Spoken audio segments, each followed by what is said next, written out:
logical and critical thinking, alam mo yung kapag may kausap ka tas parang may mali sa sinasabi niya, hindi mo ma-identify agad kung ano yung mali sa sinabi niya.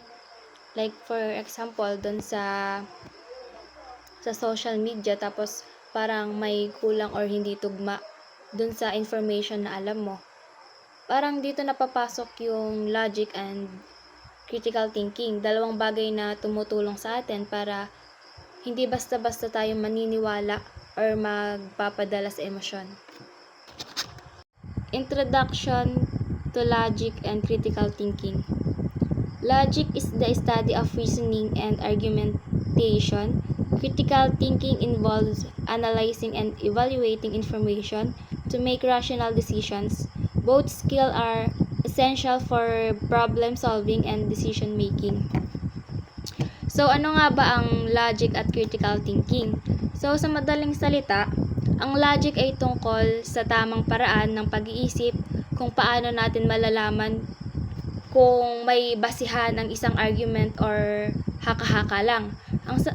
Samantalang ang critical thinking naman, ito naman yung kakayahan nating suriin ang information bago tayo gumawa ng decision. Kumbaga, sa buhay natin, hindi pwedeng basta na lang tayo naniniwala sa naririnig natin. Kailangan din nating pag-isipan kung totoo ba ito or gawa-gawa lang. Why are logic and critical thinking important? Helps in making sound decision, improves problem solving abilities, enhance communication and argumentation skills, prevent falling into logical fallacies and biases. Bakit nga ba mahalaga ang logic and critical thinking? So for example, may nag-alok sa'yo ng investment. Sabi niya, mag-invest ka lang daw ng 500, kinabukasan, magkakaroon ka ng 5,000. Pero kung gagamitin mo ang logic at critical thinking, mapapaisip ka, teka, possible ba yun? Paano siya kikita ng ganun kalaki sa isang araw? Dahil sa critical thinking, hindi ka agad mapapaniwala sa mga bagay na mukhang hindi naman magiging totoo. Makakaiwas ka sa panloloko, makakagawa ka ng matalinong desisyon, at mas magiging maayos ang pakikitungo mo sa iba dahil marunong ka makinig at magsuri ng information. So, ang next is type of reasoning. Deductive reasoning from general principle to specific conclusion.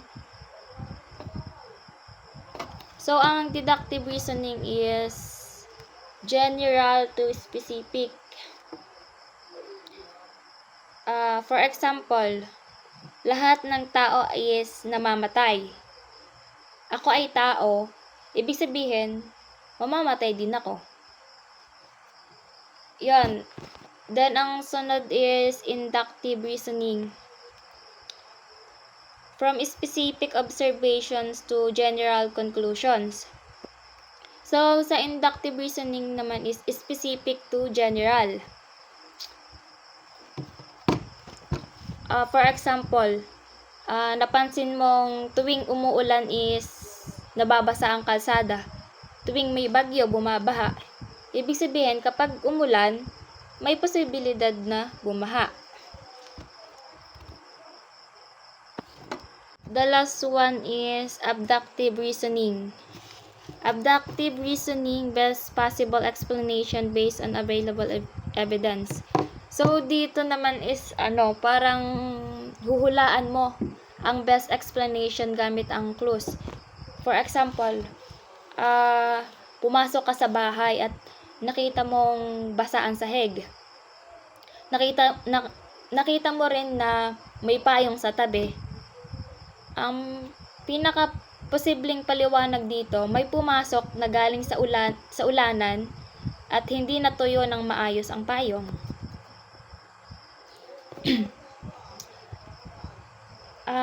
Ang deductive sa madaling salita is sigurado. Then, ang inductive naman is based sa pattern Tapos ang abducted naman is paghahanap ng pinakamagandang paliwanag. So, ang next is common logical fallacies. The first one is ad hominem, attacking the person instead of the argument. For example, sabi nga dyan is attacking the person instead of the argument. For example, mali yan kasi bobo ka. Walang kinalaman ang katalinuhan ng tao sa kung tama or mali ang sinasabi niya.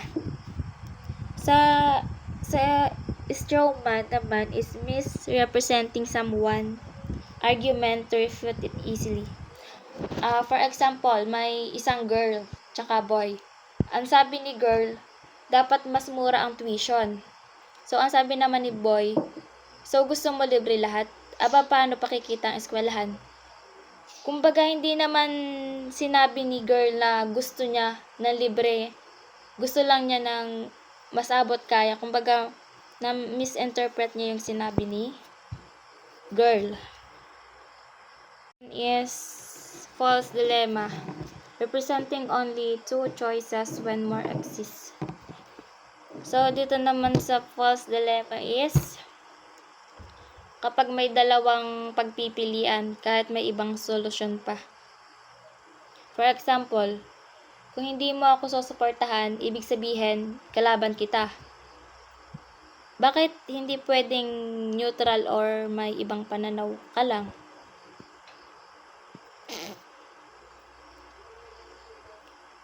Tapos dito naman sa slippery slope, assuming one action will lead to extreme consequences. So dito kapag iniisip na ang isang maliit na action ay siguradong magdadala sa matinding resulta. For example, kapag hindi mo tinigil ang paglalaro ng games, hindi ka na makakahanap ng trabaho. E paano kung may balance siya sa buhay? Parang doon sa simpleng cellphone paglalaro mo, parang inano na doon kung may na hindi ka na makakahanap ng trabaho. Parang sa simpleng ginawa mo, parang ang laki na ng kapalit. Parang ganon. So, ang next naman is applying logic and critical thinking in life. Making informed decision in business and personal life. So, may apply natin ang logic and critical thinking sa ating life. For example, sa trabaho nga, may problema sa company. Hindi pwedeng hula-hula or haka-haka lang ang solusyon.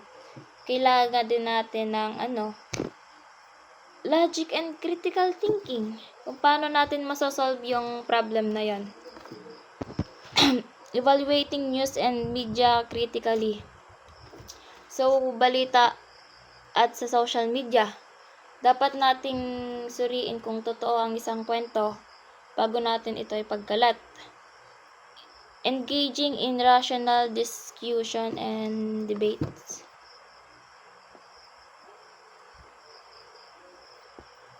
So, dito naman is kapag may debate or usapan, dapat marunong tayong gumamit ng tamang pangangatwiran para hindi maging emotional or maging bias.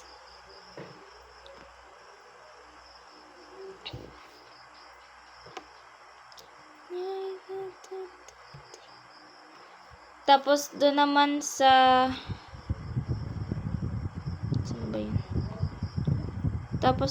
isa is prevent falling into logical fallacies. Mali pala, sorry. Avoiding manipulation and misinformation. So, the last is conclusion. Logic and critical thinking are vital skills in everyday life. They help in making rational, well-informed decision. Continuous practice improve reasoning abilities and problem-solving skills. So, dito, ang logic at critical thinking ay parang sandata natin laban sa maling information or panlilinlang. Kapag natutunan nating gumamit ng tamang pangangatwiran, hindi tayo basta-basta mapipikot or maloloko.